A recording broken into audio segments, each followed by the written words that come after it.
Bonjour à toutes et à tous, bienvenue dans cette nouvelle capsule comics.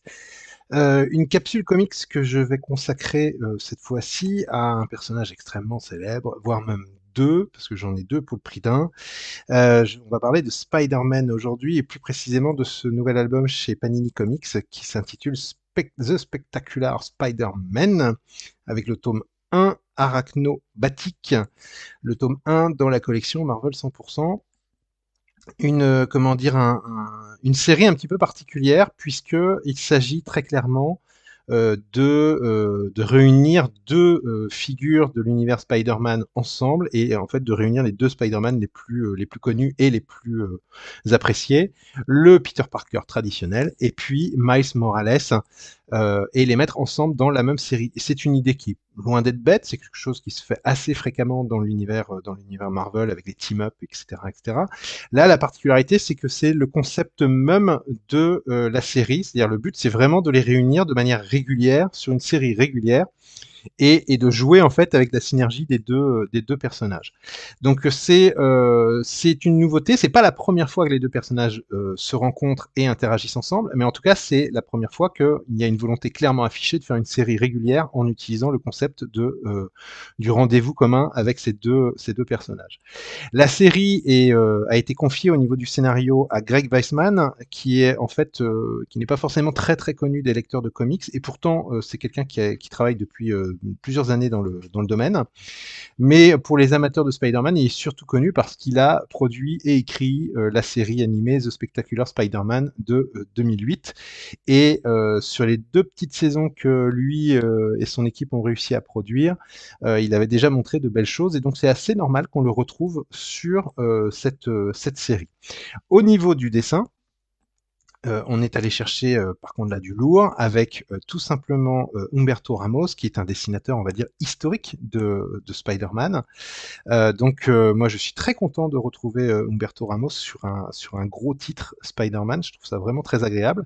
Maintenant, donc la promesse était intéressante. Maintenant, qu'est-ce que ça donne concrètement et dans les faits? Alors dans ce premier numéro, vous avez droit au sommaire aux 5 premiers épisodes donc, de la série The Spectacular Spider-Man de 2024, ainsi qu'une toute petite introduction d'une poignée de pages qui est Web of Spider-Man 1 2024, qui lui n'est pas dessiné par Ramos, mais par Joey Vasquez.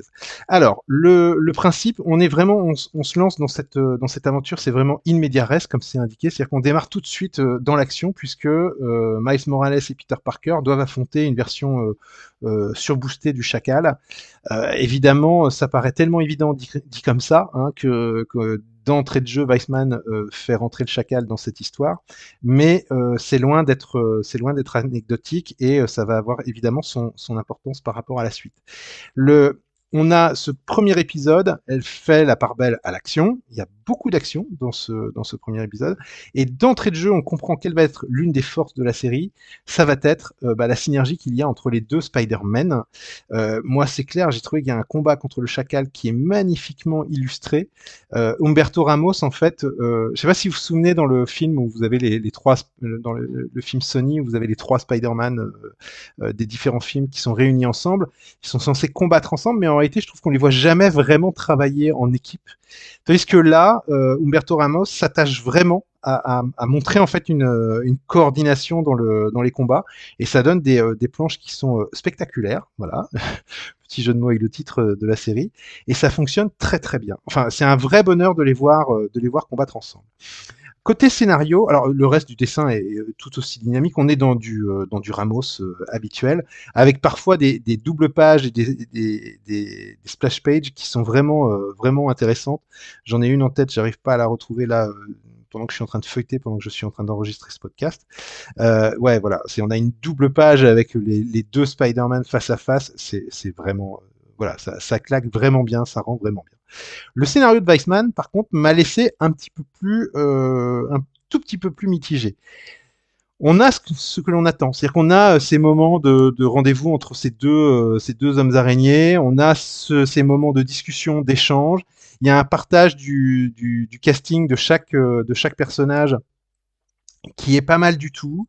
Moi, ce qui m'a gêné dans l'album, en fait, c'est que les intrigues sont assez décousues, je trouve, dans un premier temps. Ça démarre bien, et puis d'un coup, alors je veux pas spoiler parce que c'est quand même un des intérêts de cet album, c'est de découvrir ce mystère qui est mis en place. Donc je vais même pas parler du mystère parce que j'ai pas forcément envie de vous spoiler. Surtout d'autant plus que bon, si vous avez un petit peu l'habitude de lire du Spider-Man, l'identité de qui peut bien se trouver derrière tout ça, euh, voilà, il n'y a pas besoin de chercher très très loin, donc on n'est pas forcément très très surpris. Euh, Moi, ce que je retiens là-dedans, c'est surtout les dialogues qui sont truculents, la volonté d'injecter rapidement tout un tas de personnages dans la série et de les faire cohabiter ensemble et ça fonctionne bien. Reste donc cette histoire un peu particulière. En gros, si vous voulez, à un moment donné, au bout de 2 épisodes, il me semble, eh bien, Spider-Man, enfin, les deux Spider-Man se retrouvent confrontés à un problème qui est que leur vie devient du jour au lendemain parfaite. C'est-à-dire que tout fonctionne bien.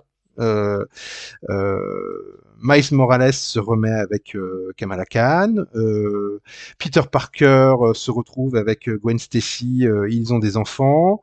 Et tout va bien dans le meilleur des mondes. Alors vous imaginez bien que si tout va bien, il n'y a plus d'histoire. Donc il y a forcément un loup.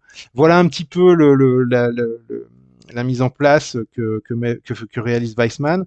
Mais très vite, en fait, on sent bien qu'il va y avoir quelque chose derrière. Je vais pas vous spoiler, mais c'est malheureusement assez prévisible. Voilà. Et c'est dommage parce qu'en plus, Weissman, il fait beaucoup de scènes où on voit des personnages secondaires agir.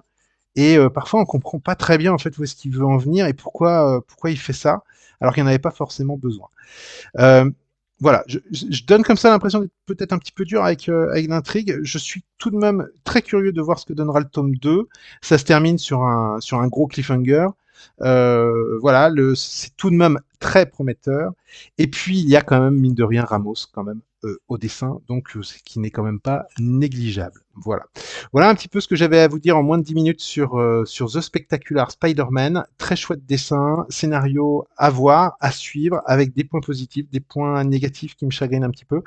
Mais dans l'ensemble, je serai quand même sur le tome 2 pour voir où tout ça va nous mener. En tout cas, il y a une bonne humeur générale, moi, qui me plaît bien, et c'est un comics qui met la patate, et ça, ça, c'est pas si fréquent que ça de nos jours. Donc voilà, si vous aimez les comics positifs qui envoient du bois dans les bastons, eh ben écoutez, et que vous appréciez l'univers de Spider-Man, les univers de ces Spider-Man, vous avez un titre à explorer, en tout cas sans problème. Il faut un petit peu quand même de connaissances sur l'univers Spider-Man parce que vous ne pouvez pas, je ne pense pas, prendre le train en marche. À mon avis, si vous êtes totalement débutant, des personnages comme Shift, par exemple, ça ne va pas vous dire grand-chose. Déjà que si vous ne suivez pas Miles Morales, déjà, il est possible que ça ne vous dise rien du tout. Donc voilà, euh, comment dire, c'est quand même, il faut quand même avoir un petit peu de bouteille sur les Spider-Man. Voilà ce que je pouvais vous dire. Eh bien, écoutez, il ne me reste plus qu'à vous souhaiter une bonne fin de journée. N'hésitez pas à lire des comics comme d'habitude et surtout à partager votre passion.